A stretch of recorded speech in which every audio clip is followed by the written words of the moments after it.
Hey everybody, it's Mr. P. I am here with Mrs. Morrone. Mrs. Morrone, how's it going? It's going. Thanks for doing this. Thanks for being here. Thanks for having me. We were just saying off camera, maybe doing the show is a good reason to get out of bed and brush our teeth and get our day going. Yeah, yep. Mainly me. So thanks for signing up to do this. Otherwise, the day would just melt away. What did you have for dinner last night? You know the drill. I do know the drill. Dinner last night was amazing. It's like Outback created a special just for me. So they had two specials. One was Victorian filet and lobster. I didn't get that. Is this like a Mother's Day? It was Mother's Day. We should just let me just interrupt. Yeah, yesterday was Mother's Day, so this was your Mother's Day meal. Yep. Okay. So it was prime rib, which is my favorite beef, and mine too. Favorite seafood. So that sounds delicious. It was. So I have to ask, so did your husband take care of this? Yeah. Did you get Outback for the children as well? Yeah. You get them they both got chicken fingers. Yeah, chicken fingers. You get the surf and turf. Yeah, it was so good. I saw very bad human behavior though while I was there. There was this poor guy's like running in and out. There's like 8,000 people. It's like the first time that Outback is dealing with a holiday in a pandemic. Yeah. People are screaming at this kid. They're like surrounding him and yelling. It was terrible. Yeah. I would imagine Outback is crazy under the best of circumstances on a Mother's Day. Yeah. And this probably compounds it. Yeah. Would you like to know what I had for definitely my wife's Mother's Day? Well, we went to, it's incredible. Is it Mama Maria's? No, it wasn't. When you hear it, I just wanted to say we went to visit my mother-in-law. Mm-hmm. She lives in Somerdale. And on the way home, we stopped at Royal Farms for Royal Farms chicken. Ooh. Now, normally, and just to absolve myself, I had said to my wife, I'll grill, we'll do something special. But just the timing of it, we got kind of caught up there and we were running a little behind. So to just get our kids fed, I said, why don't we stop at Royal Farms and we got a bucket of chicken. Yeah. I've never had it before, but I hear everybody raves about it. It was really good. So good. Yeah. So we had fried chicken and, mashed potatoes and macaroni and cheese and stuff like that. Nice. How was your chicken often? It was good. Yeah. It was really good. Tell me about your Mother's Day. Well, Dave made me breakfast because the kids had that idea that they wanted to do breakfast, but it always winds up being the dad. You end up having to make it essentially for yourself. Yeah. Then my siblings and I bought my mom a laptop for a combined birthday because her birthday's on the 15th. So for birthday, Mother's Day mix, we bought our laptop, but we did it like social distance style. I don't know if you saw that on Facebook. I think I did. Yeah, that was nice. We're all lined up, like 6 feet apart from each other. So that was very nice. Yeah, she was happy. It was cool. Oh, and but overall, you had a nice day. You enjoyed yourself. Really nice. Oh, it was good. Very nice. I'm happy. What else have you been up to? Have you been, watching shows, reading books, hobbies? What? All of the above. Okay, so I've always wanted to be bilingual, so I'm learning Spanish. Good for you. The time. I've been reading a lot, and I've caught up on some binge watching. Don't fill us in. So what are you watching and what are you reading? All right, reading right now. I am currently reading, oh my God, what am I reading? It's a memoir, Wild Games. I'm reading Wild Games right now. Who's it a memoir about? I will tell you.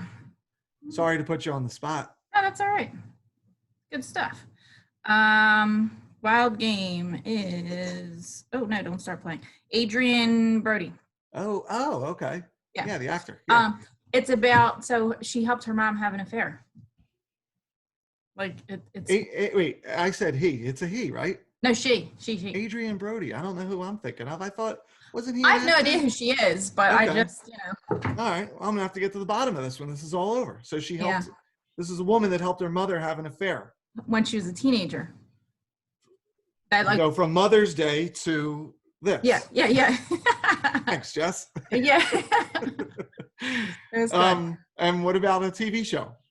TV show. Okay, well, Chris Leach, I'm going to kill him because he told me about 90 Day Fiance before the 90 days. So I watched watched like all of those seasons. And then, but this was like when this was like last year, he got me started on that. Then I watched like all of those. 90 Day Fiance? I've never heard of it. I'm so out of I touch never with heard of what it people either. are watching. Okay. Never heard of it either. And then he's like, but I kept saying 90 Day Fiance, and he wanted to be like specific. He's like, no, 90 Day Fiance before the 90 days. Gotcha. I watched all of those. And then I was like, all right, well, I have some extra time now. So let me see, what is 90 Day Fiance? Mm-hmm. Before the 90 days, there's, so then I watched all of the seasons of that. And then they have all these little like spin-off things. So now I'm like catching up on those.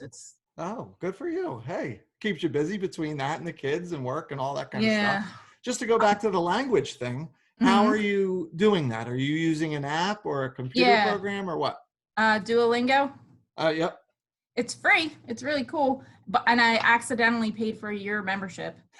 But I was like, let me try out the plus. So I like clicked on the thing and it said like this much per year. And then it told you what it was per month. So I'm thinking, I did the free trial. I would pay monthly. And then it just charged me $90 for the whole year. And I was like, wait, no. Now you're invested. You're gonna come out of this completely bilingual. I hope. And I said that's one of the good things about, like, if there's a silver lining about being home for this pandemic, maybe it's that people pick up a new skill or things like that. So if you come out of this with any semblance of being able to speak or communicate in another language, I would say that's a positive thing, right? Yeah. That's awesome. And to link it all together, I've always wanted to be bilingual. I just thought it would be cool, but like it just wasn't sticking. Sure. On one of the 90 Day Fiance shows, there is a couple where that's how they met. She was learning to speak Spanish, and then her professor paired her up with a guy from Dominican Republic, and then like it went from there. But they speak, like they'll go back and forth between English and Spanish. So I was like, all right, that really like pushed I want to learn. Are you walking around the house practicing on the family? I am, yes. And are they, I'm just curious what their reaction to that is. Do they think kids it's great, look at me or are they like getting I'm on their nuts. nerves? Yeah. The kids look at me like I'm nuts. Dave had a Spanish best friend growing up, so he knows like some of it and knows the reason for some of it. So like I'll be like, well, why am I using está here and estás there? And like right. Explain it to me. But that's funny. When we first came home, I have a ukulele that's been sitting in my room for a while. And I must hear you play. I could play like 3 songs, and they're all like nursery rhymes, like "You Are My Sunshine" and those types of songs. And yeah, the first day or two, everyone was like, "That's nice." And by the third day, my children were screaming at me to, put it away. I would just be walking around, and I couldn't even play anything. I'm just strumming. So it would be like 8 hours a day of strumming, I can picture you doing like Adam Sandler and just like being like, "You're eating your toes." Yeah, I could just ad-lib song lyrics over the top. It's not the worst idea. Well, let's go to school for a second. You're in a unique spot as a guidance counselor. How's that been going for you? Sort of with communication and reaching out to kids and parents. It's gotten better. It's a lot, but it's gotten better. The first month was like endless emails with staff, students, parents. It was just like the dust settling. Literally like 9 to 4, like all day long, maybe 15-minute break for the first month. But then it got a lot better as kids got more eased into it and parents got more used to the flow and everything. It got better. And how is it now in terms of, would you say kids have risen to the task and parents are understanding, or is there, compared to those first couple of weeks, what's the it fluctuates. We have some that I need to constantly be reaching out because teachers are saying, hey, I'm not getting log-ons from this one, or this one's not completing this. Like gym, a lot of the kids are doing the assignments, but they're not doing the daily log-on. So like it's a lot of reminders with stuff like that. But then there's other kids that have risen to the challenge and are clearly going to be ready for online schooling if they do it with college. I'm going to push you just for a second, and I'm not asking you to be the spokesperson for our grading policy and things like that, but I've had conversations with other teachers where I've heard things like, not even through this, just texting and things like that, where teachers have said, being home has created a whole new set of loopholes for students should they choose to take advantage of them. For example, let's say there's a student out there that at this point isn't doing any work or isn't, their grades aren't particularly good. Mm. And the student says to the teacher, or a parent says to the teacher, hey, we just weren't able to get on. Our Wi-Fi's been bad. The computer's not working. Your lessons haven't loaded. I wasn't able to submit the work. I never, I crossed paths with you. What's our attitude to students or parents that have that sort of approach? I mean, honestly, there's not a whole lot we can do about stuff like that, because it's not like, well, one, they know, like, they're in contact with all of their friends and everything, so they can definitely communicate about assignments. Whereas, like, if you're going to online school for college, you don't know the majority of the people in the class, so it's not like you're being like, hey, Right. If you're in college and stuff crashes, your professor's going to expect you, okay, go to the library, go to friends, go make it work. We can't tell them to do that now because they're not supposed to be going places. So it's a challenge. But all we can do is just say, let us know when it's resolved and if there's we can help or whatever. I mean, and I know I'm not trying to put you on this. That's a tough question. That's a tough. Yeah, take that drink. I don't say I blame you. What's in that, by the way? Is that H2O? That is water. All right. I'll allow it. That's fine. I mean, it is after 12. I'm just saying. That's still a little early for me. Well, that's speak for yourself. So talk to me about your feeling towards like school. What do you miss? I miss the students terribly. I miss staff interaction. I miss people in general. Like doing the social distancing yesterday for Mother's Day, my daughter was like thrilled to death. And I don't know if you noticed that picture. My daughter was in the car and then my two nieces were like 12 feet apart, like across the way. Okay, that one is not sticking out as much, but she was so excited to just talk to people, and that's like what I'm just so excited. I only have one student that is regularly like doing a meet with me that I'm talking to, and those days I'm just like, ah! I know. I've had a couple students reach out, almost sending emails that are like pen pal notes. Hey, Mr. P, I was thinking of you, and I just wanted to say hi. And it's kind of tough to let it go. Like I want to be pen pals. Like I'm responding and they're responding, and you miss. I didn't realize how many students checked in with us each day and how many students we checked in with just to say hi and connect and talk about life and things like that, Yeah, I'm getting a lot of emails from them. I'm getting emails and I'm getting comments on Google Classroom and stuff. But as far as actually like sitting down to meet with me and talk is. How about personally? You have, you said you have children. How are they handling doing their schoolwork with balancing mom and mom's work that she has to do? Are they driving you nuts? They have a lot of work, but we're lucky because both of their schools, Ty goes to West Everett, Kaylee goes to GCIT. They both all get their personal laptops or Chromebooks, whatever they are, I don't know. So it's nice that we don't have to worry about sharing the computer or anything. So like Kaylee and I usually plant our butts in the living room and she'll be doing her stuff, I'll be doing my stuff. Tyler usually sticks to his room and has like friends on the phone while he's on the computer. But they have a lot of work. They get quiet. So and are they adjusted, would you say? Yeah, I mean, it's so strange that because I have children too, and there's days that we have to essentially write off, especially for the little guys. They just they're not on board with it for the day. It's hard to explain, and it's like I don't want to. I'm not out to have my children cry at the table right here where they're doing work. So let's try it again after lunch. Let's try it again tomorrow, and you do the best. Well, that's Tyler's for the middle school in West Everett. They're doing every Friday as catch-up day, and I think that is like that's a good idea. Yeah, because a lot of our teachers that I've talked to said they are having days where it's like, all right, guys, if you've done everything, this is just reach out for questions or if you need help with it, whatever. Which is great because they have so much work that there are some Fridays where he still has work to do because he didn't finish it. So, and I think it's nice for the kids that might need a little extra time. They have that extra day. Right. I know you were a special ed teacher, right? I mean, could you walk us through how you ended up in this position? Like, how many years have you been at Pitman High School now? This is my... I know. I have to, if you ask me, I'd be doing the same thing. This is 1920. So this is my 11th. This is my 12th year teaching. My 11th year at Pitman. Wow.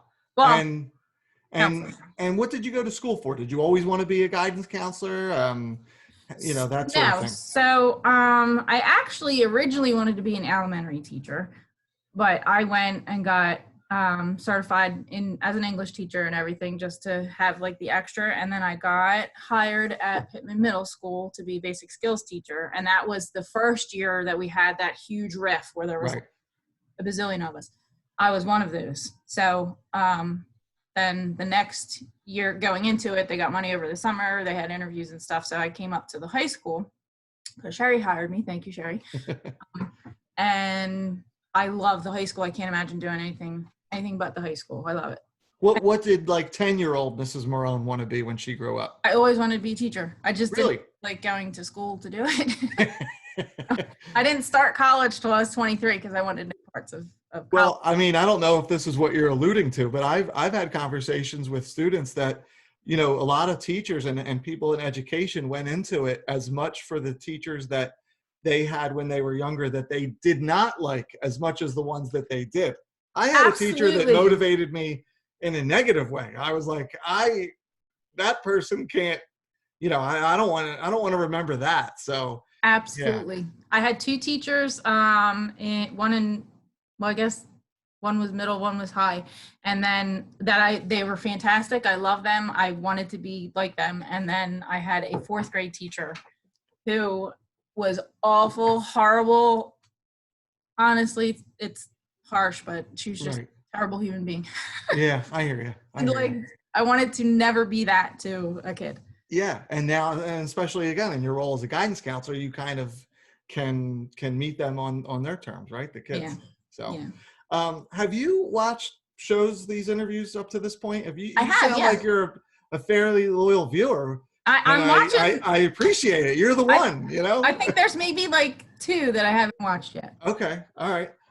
So you're familiar with the bold questions. I am. I'm going to be honest with you. I wrote, it's hard to see in the light. I wrote a bunch of these up when I first started, and I'm going to have to come up with some more because we're starting to get to the bottom. But your bowls are dwindling. My bowls are dwindling, I have Mr. P related trivia questions, and I have questions related to Dewey Decimal numbers.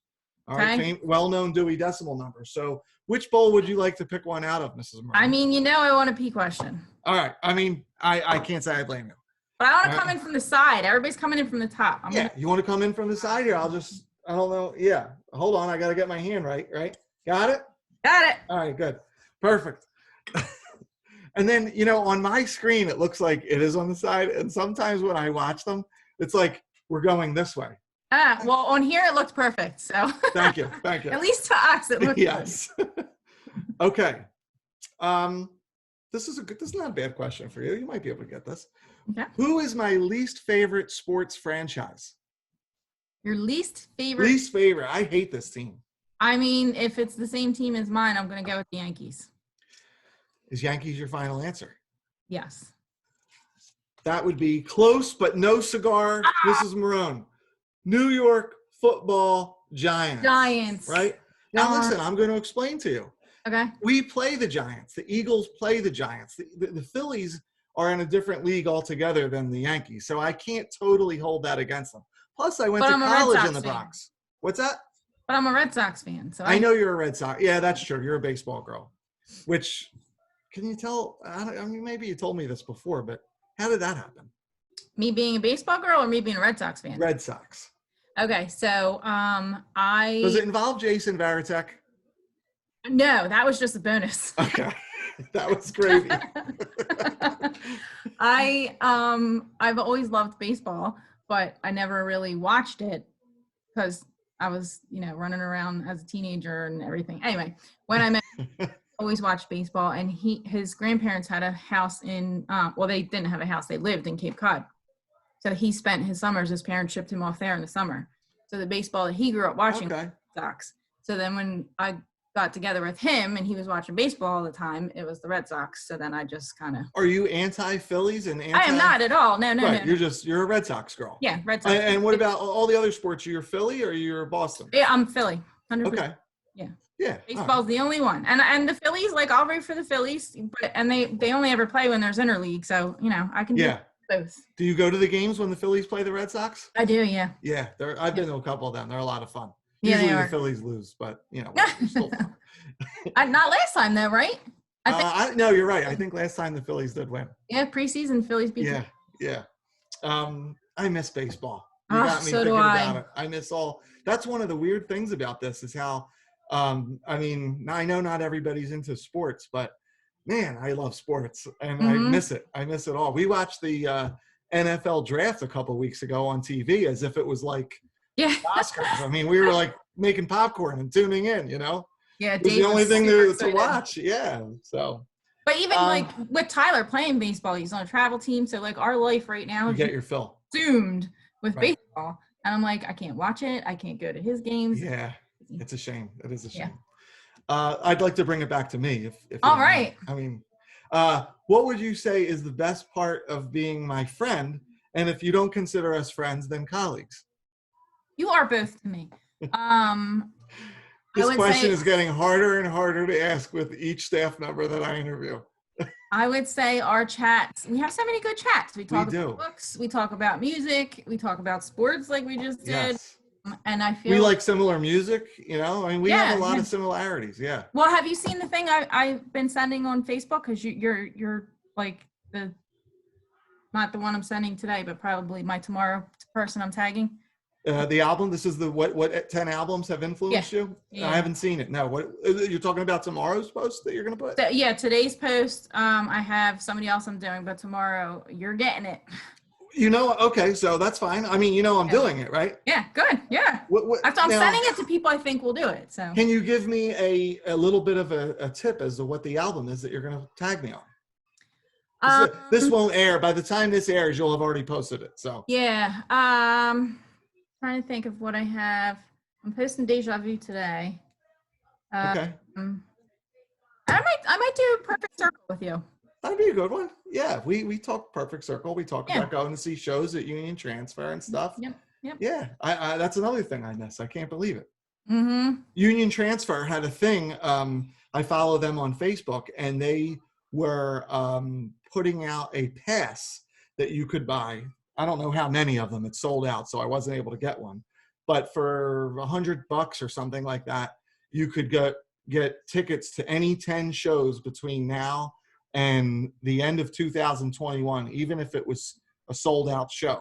Oh, and wow. So by the time I saw it, it had been posted for a couple hours. And by the time I went to the website, I was going like, I'm going to buy this. It had sold out. So. I'm going to tell Dave that, and it's going to crush him. Yeah, keep an eye out for it. But wait, bringing it back to you also, I want to say that in our conversations, you are usually thinking about being proactive and how we can make things better. And I think that is wonderful. Instead of just sitting around being like, you're like, oh, what if we do this? What if we do that? I talk about it, and then half the time it's like, that was a good idea. But they are good ideas. Thank you. Well, the key is to take the idea from words to action. Yeah. Right. That's great advice for the kids out there. You can talk a good game. The key is to act on the game. But you talk to people about it. So if you're talking to an actor, well, I appreciate that. Act on it. I'll get that check out in the mail to you today.